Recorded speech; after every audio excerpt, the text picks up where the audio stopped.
बहुत बहुत आभार। माननीय सदस्य महोदया को स्वागत करने के लिए मैं आमंत्रित करता हूं अनीता देवी, मुखिया तिलदार।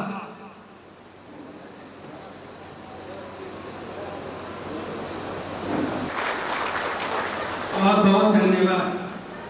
इससे पहले कि हम लोग आगे बढ़ें,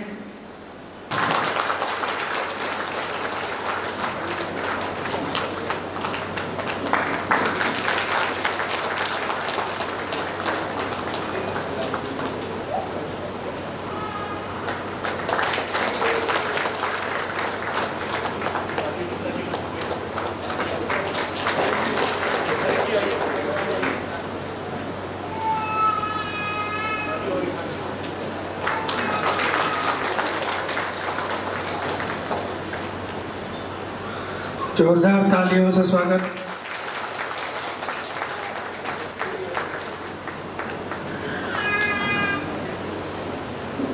सभी का बहुत बहुत धन्यवाद, आभार।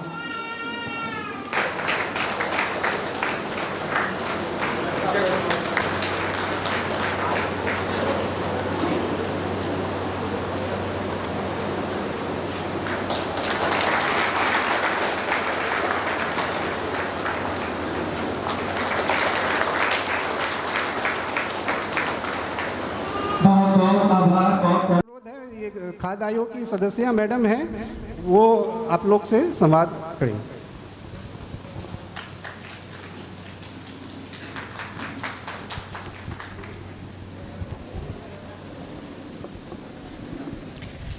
मुखिया संवाद कार्यक्रम में उपस्थित रांची से चलकर आपके गढ़वा जिला में उपस्थित राज्य खाद्य आयोग के अध्यक्ष श्री हिमांशु शेखर चौधरी सर, गढ़वा जिला के तमाम पदाधिकारीगण, कर्मचारीगण और गढ़वा जिला के तमाम मुखियागण एवं प्रेस के साथियों, जब खाद्य सुरक्षा अधिनियम के बारे में बातें आती हैं तो अक्सर ऐसी सोच लोगों की होती है कि खाद्य सुरक्षा अधिनियम का मतलब है जो पीडीएस दुकानदार, जो आपके गांव के जो डीलर होते हैं, जो उनके द्वारा जो खाद्यान्न का वितरण कराया जाता है, तो उसे ही खाद्य सुरक्षा अधिनियम कहा जाता है।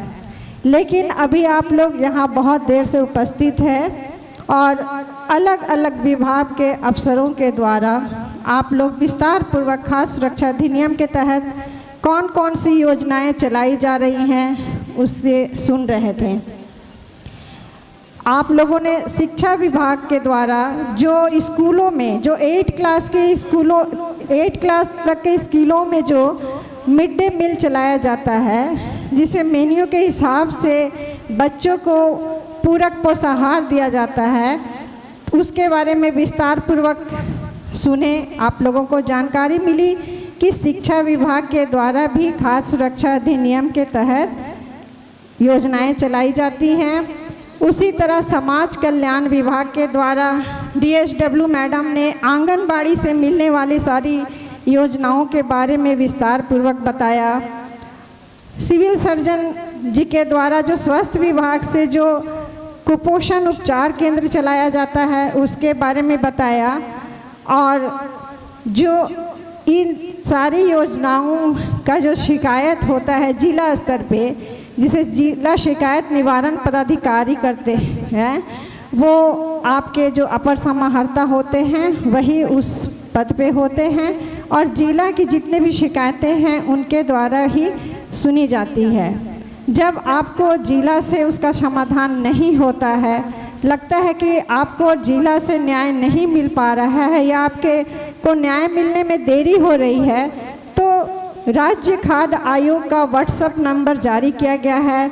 आप बहुत ही आसान तरीके से अपने शिकायतों को राज्य खाद्य आयोग तक पहुंचा सकते हैं, क्योंकि राज्य खाद्य आयोग आपकी शिकायत पर त्वरित कार्रवाई करती है। अभी जब कार्यक्रम की शुरुआत हो रही थी तो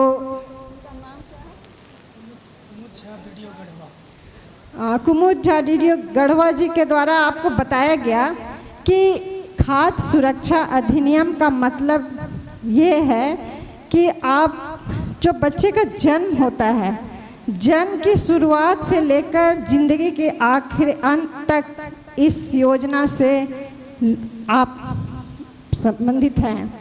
क्योंकि जब कोई माताएं गर्भवती होती है तब उसे सरकार के द्वारा खाद्य सुरक्षा अधिनियम के द्वारा गर्भवती महिला को जब वो अपना रजिस्ट्रेशन कराती है आंगनबाड़ी केंद्र पे, तो उसे 3 किस्त में, प्रथम किस्त में 1000, दूसरे किस्त में 2000 और तीसरे किस्त में 2000, टोटल 5000 की राशि इसलिए दी जाती है कि जो गर्भवती माताएं हैं वो पूरक पोषाहार ले, ताकि जो गर्भ में पल रहे शिशु हैं उनका विकास सही ढंग से हो सके। उसी तरह जब कोई माताएं गर्भवती होती है तो उसे आंगनबाड़ी के द्वारा ही पौष्टिक आहार दिया जाता है। अभी जहाँ तक हमारे संज्ञान में है कि कुछ पैकेट मिलती है, तो कुछ मीठी दलिया होती है, कुछ नमकीन दलिया होती है, जो गर्भवती महिला और धात्री महिला को मिलता है। क्योंकि जब गर्भ में शिशु पल रहे होते हैं तो उन्हें अतिरिक्त पोषण की आवश्यकता होती है, तो वो जो मीठी दलिया और जो नमकीन दलिया आप लोगों को मिलती है, तो बहुत लोग उसे खाना पसंद नहीं करते हैं और परिवार के कुछ लोगों में उस दलिया को बांट दिया जाता है कि लो तुम भी इसका हलवा बनाकर खा लो और हम भी कुछ खाते हैं। लेकिन वो स्पेशली गर्भवती माताओं के लिए बनाया जाता है, इसलिए उस दलिया को सही ढंग से यूज़ किया जाए और वो गर्भवती महिला उसे खाए ताकि उसे उसका पूरा पोषण मिले। जब बच्चे का जन्म हो जाता है, बच्चे का 6 माह तक, जो माताएं बच्चे को दूध पिलाती है, जिसे धात्री महिला कहते हैं, उन्हें भी उसी तरह का पैकेट मिलता है। उसका कलर कुछ चेंज रहता है, अलग अलग कलर में बहुत सारे पैकेट आते हैं, तो उसे भी वो पिएगी ताकि वो बच्चे को जो दूध पिला रही है उससे उसका पोषण मिले। जब बच्चा 6 माह से 6 साल तक का बच्चा होता है तो आंगनबाड़ी में ही उससे पोषाहार दिया जाता है, और जब बच्चा 6 साल का हो जाता है, जब बच्चा स्कूल जाने लगता है, तो क्लास 8 तक स्कूल में मिड डे मील के द्वारा उसे भोजन दिया जाता है। और उसके बाद फिर जो पीडीएस से जो खाद्यान्न मिलता है उसे खाद्यान्न मिलते रहता है।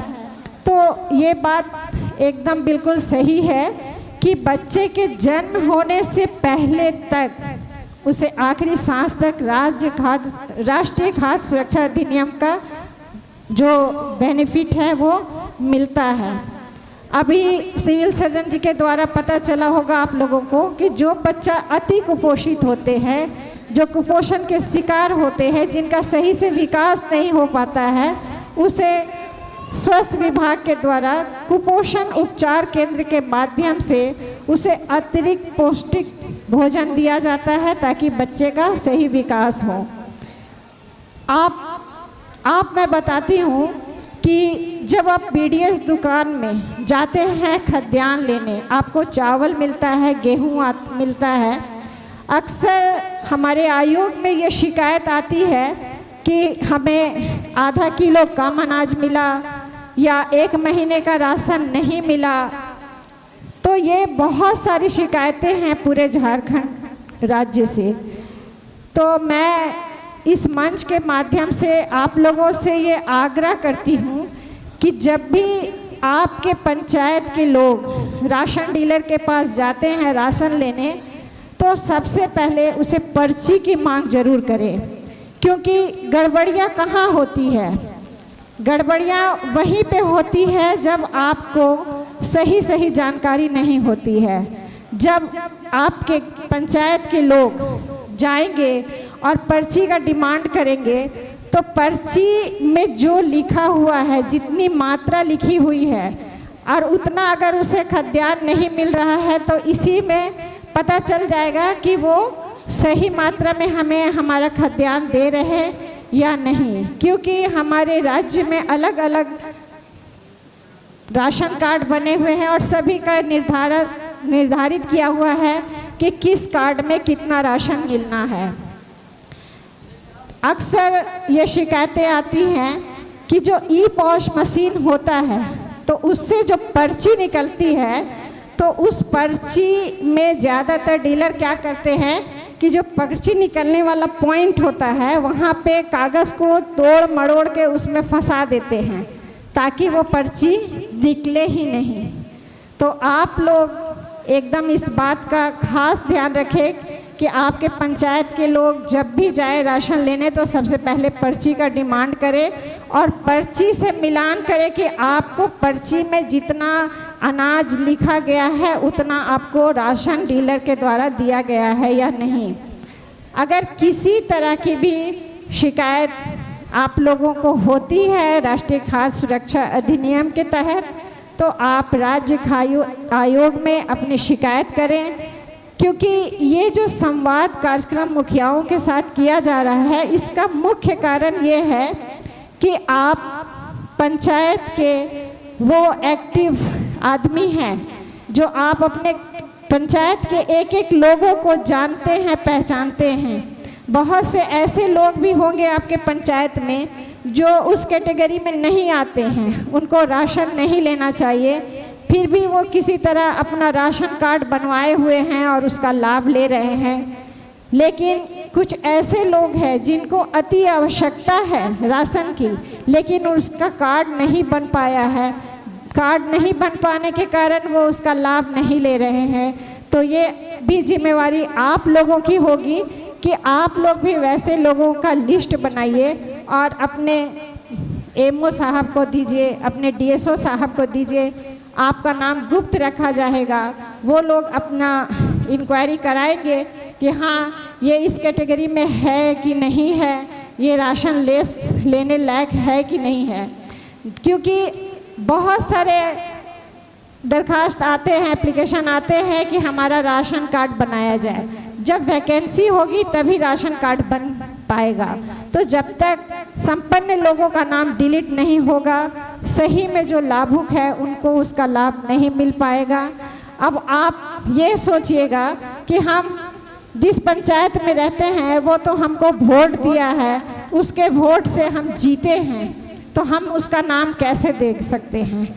तो अब आप एक पंचायत के मुखिया हैं, अब आप कौन वोट दिया है कौन वोट नहीं दिया है, इससे काफ़ी ऊपर उठकर सोचिए, क्योंकि पंच परमेश्वर होता है और अब आप पूरे पंचायत के मुखिया हैं, इसलिए सही गलत का फैसला अब आपके हाथ में है। इतना ही कहकर मैं अपने बातों को समाप्त करती हूँ। जय हिंद, जय झारखंड। बहुत बहुत आभार महोदय।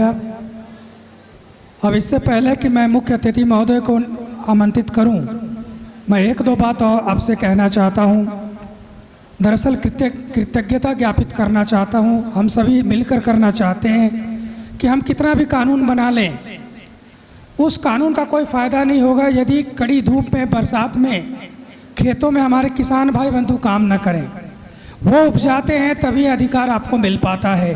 तो एक बार जोरदार ताली बजाकर हम सभी किसान भाई बंधु के प्रति कृतज्ञता ज्ञापित करना चाहेंगे। दूसरा मैं आपको बताना चाहता हूँ कि हमारा देश 5वीं बड़ी अर्थव्यवस्था है आर्थिक दृष्टिकोण से। अमेरिका, चाइना ये बड़े बड़े राष्ट्र हैं, धनवान हैं, लेकिन ज़रा गौर करिएगा, घर में जाकर पढ़िएगा, क्या वहाँ के लोगों को ये मौलिक अधिकार प्राप्त है खाद्य सुरक्षा का? उनके यहाँ भी लोग खाते हैं, ऐसी बात नहीं है कि भूखे रहते हैं, भोजन तो जरूर मिलता है, लेकिन उनका संविधान में क्या एक मौलिक अधिकार के रूप में प्रदत्त अधिकार है? नहीं है। यही एक देश है भारत, जहाँ पर इतनी बड़ी आबादी को, आप समझिए कि हम लोग नंबर 1 हो गए पॉपुलेशन की दृष्टिकोण से, पॉपुलेशन के नज़रिए से, और उसके बावजूद हम लोग लगभग 80 से 90 करोड़ लोगों को हम लोग ये भोजन उपलब्ध करा रहे हैं, खाद्य सुरक्षा से उनको पोषित कर रहे हैं। ये इस देश की महानता है। तो अपने राष्ट्र के नाम एक बार जोरदार ताली बजाएं। और अब एक बार